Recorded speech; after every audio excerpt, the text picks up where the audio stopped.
Test match का दूसरा दिन साथियों, दूसरा दिन। इस दिन इंडिया का दम बम बम कर बोलेगा तो ये दिन हमारा होगा, ये दिन हमारा होगा तो फिर मैच हमारी तरफ झुक जाएगा। पहले दिन लेकिन क्या हुआ, पहले दिन की पूरी कहानी आपको बताते हैं, लेकिन पहले दिन की प्रमुख झलकियां तो दो रही भाई साहब। एक तो ऋषभ पंत की चोट और शुभमन गिल को बू किया जाना। इस पे हमने अलग अलग रिपोर्ट की है, प्लीज आप देखिएगा जरूर, उस पर तवज्जो जरा दीजिए। लेकिन सेशन वाइज पहले दिन क्या क्या हुआ मैं आपको सबसे पहले ग्राफिक्स के जरिए बताते चलता हूं। इंग्लैंड ने टॉस जीता था, ओवरकास्ट कंडीशंस थी, पिच कई दिनों से ढकी हुई थी, और जैसे उन्होंने टॉस जीता उनकी तो बाछें खिल गए कि वाह बस हो गया, इंडिया को हम यहाँ पे धड़ाम धड़ाम धड़ाम करके विकेट गिरा देंगे। लेकिन हुआ उसका उल्टा। पहले सेशन में ग्राफिक्स आपके स्क्रीन पर, पहले सेशन में इंडिया ने बनाए 78 रन, विकेट इंग्लैंड को मिला 0 अंडा। 78 रन वर्सेस 0 विकेट। इंडिया का सेशन, ये सेशन इंडिया के नाम।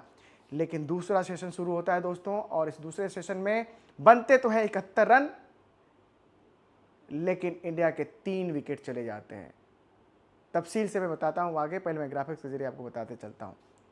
आखिरी सेशन में बना है 115 रन, विकेट गया है सिर्फ 1। तो अगर आपने मैच देखा नहीं और इंडिया के स्कोर को आप देख रहे हैं कि 264 पे 4 है, तो आपको अच्छा लगेगा कि गिलास आधा से ज़्यादा फुल है। लेकिन हकीकत यह है कि गिलास आधे से ज़्यादा खाली है, इतनी है बस। क्योंकि अगर आप मंजिल को मानते हो कि 400 रन आपकी एक मंजिल हो सकती है, तो आपको यहां से भी 136 रन बनाने होंगे, और 136 रन बनाने के लिए आपके पास विकेट बहुत नीचे है नहीं। क्योंकि ऋषभ पंत साथियों, मतलब कहने को तो 4 विकेट गिरे हैं, लेकिन ऋषभ पंत की जो चोट है ना, ऋषभ पंत बल्लेबाजी करने के लिए आए, इसके इम्कानात ना के बराबर हैं। ये पारी का 68वां ओवर था, वोक्स की बॉल थी, उन्होंने रिवर्स स्वीप करने की कोशिश की, यॉर्कर लेंथ की बॉल उनके बूट पे लगी, दाहिने पैर पे, और चंद सेकेंड्स में वो नाच गए। जूता खोला गया तो पता चला कि पैर इतना फूला हुआ है, उनको इमरजेंसी में ले जाया गया है हॉस्पिटल, जहाँ पे स्कैन वगैरह हुआ है।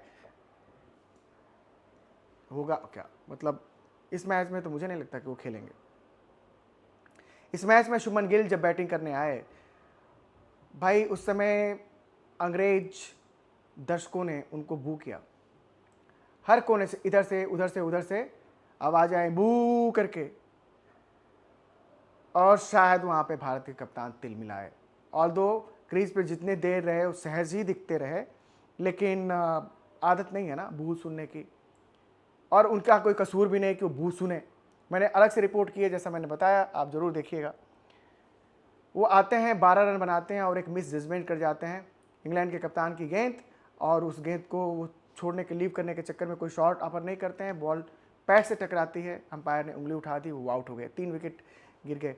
लेकिन पहला विकेट कैसे गिरा? पहले विकेट की साझेदारी में इंडिया ने 94 रन बना लिए थे, सब कुछ स्मूथ, सब कुछ बढ़िया। एक तरह से अंग्रेजों पे हमने नकेल कस दी थी, इंग्लैंड की टीम पे नकेल कस दी थी। लेकिन सारी मेहनत करने के बाद केएल राहुल 46 के स्कोर पर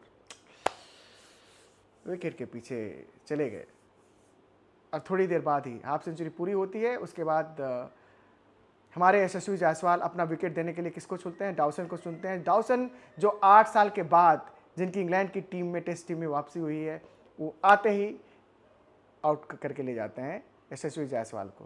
और जैसा हमने बताया कि शुभमन गिल 12 रन ही बना सके।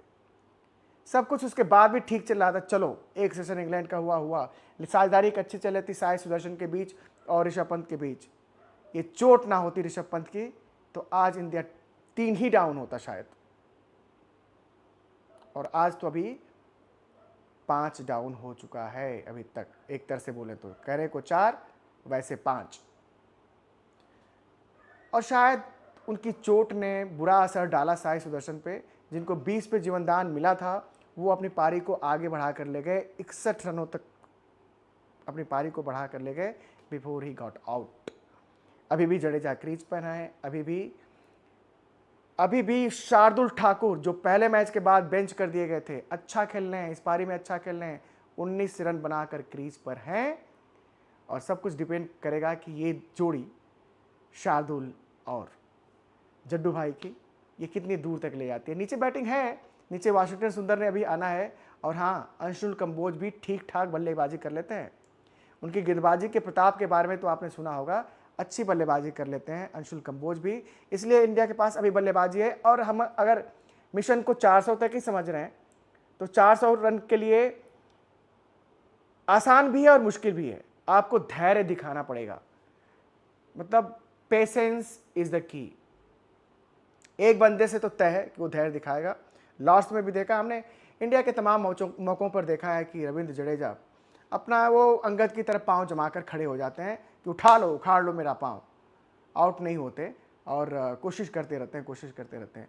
बाकी उनके जो साथी शार्दुल ठाकुर, वाशिंगटन सुंदर और नीचे के साथी उनके कैसा साथ निभाते हैं और इंडिया की पारी को कितना ले जाते हैं, क्योंकि इतिहास कहता है कि इंडिया मैनचेस्टर में जीता नहीं है, इतिहास बदलना है, जीत पानी है तो दमखम, और दमखम से ज़्यादा पेशेंस बहुत ज़रूरी है। चलो, तमाम घटनाओं दुर्घटनाओं के बावजूद पहले दिन का खेल एक तरह से कहें तो दोनों टीमें बराबर पर ही रहीं। इनफैक्ट अगर ऋषभ पंत को चोट नहीं लगी होती तो ये दिन इंडिया का होता, ये दिन पूरी तरह से इंडिया का होता। अफसोस नहीं हो पाया, अफसोस शुभमन गिल के दिमाग पर शायद वो प्रेशर, बाहर आउटसाइड नॉइजेस भारी पड़ रही हैं, यही तो नहीं होने देना है। प्लीज़ साथियों, चैनल को सब्सक्राइब करते रहिए। प्लीज़ अपने दोस्तों साथियों से जो क्रिकेट देखते हैं, क्रिकेट की न्यूज़, क्रिकेट की खबरें देखते हैं, उसे सब्सक्राइब कराते भी रहिए। प्लीज़ कमेंट्स करते रहिए, नोटिफिकेशन की घंटी दबा कर रखिए। God bless you all, see you in next video.